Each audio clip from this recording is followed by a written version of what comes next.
জুলাই সনদ বাস্তবায়নে এখনো পথ খুঁজছে ঐক্য কমিশন। বিস্তারিত সংবাদ। রাষ্ট্র সংস্কারে দেশের রাজনৈতিক দলগুলোর সঙ্গে আলোচনার ভিত্তিতে হতে যাওয়া জুলাই সনদ কিভাবে বাস্তবায়ন করা হবে সে পথ খুঁজছে সরকার গঠিত জাতীয় ঐকমত্য কমিশন। এজন্য বিশেষজ্ঞ ও রাজনৈতিক দলগুলোর পরামর্শ নেওয়ার ঘোষণা দেওয়া হয়েছে। তবে কোন ধরনের বিশেষজ্ঞদের মতামত নেওয়া হবে তা স্পষ্ট করেনি কমিশন। আবার জুলাই সনদ কতদিনের মধ্যে স্বাক্ষরের উদ্যোগ নেওয়া হবে সে বিষয়ে রাজনৈতিক দলগুলোর কাছে স্পষ্ট বার্তা নেই। তাদের ভাষায় বিষয়টি নিয়ে ধোঁয়াশার মধ্যে রয়েছেন। এ অবস্থায় রাজনৈতিক দলগুলোর পক্ষ থেকে নানা ধরনের শর্ত দেওয়া শুরু হয়।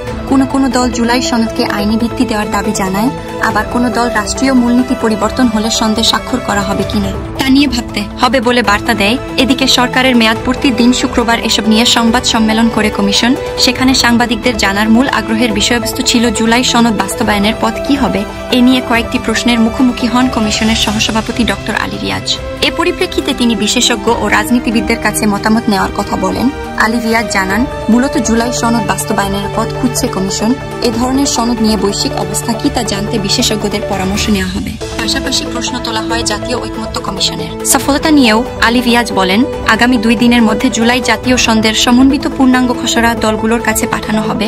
এ নিয়ে ঐকমত্য হলে সনদ সইয়ের দিনক্ষণ ঠিক করা হবে, অন্য মত পেলেও বিবেচনা করা হবে। তিনি জানান, এখন ঐকমত্য কমিশন জুলাই সনদ বাস্তবায়ন প্রক্রিয়ার পথ কি হবে তা নিয়ে তাকিয়ে রয়েছে বিশেষজ্ঞ ও রাজনৈতিক দলের দিকে।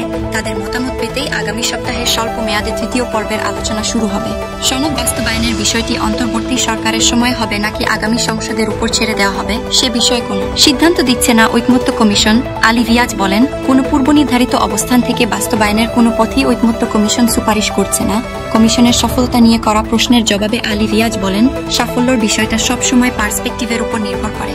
আমাদের দিক থেকে যে লক্ষ্য অর্জন করতে চেয়েছি সেটা সংস্কারের বিষয়ে রাজনৈতিক দলের মধ্যে ঐকমত্য প্রতিষ্ঠা।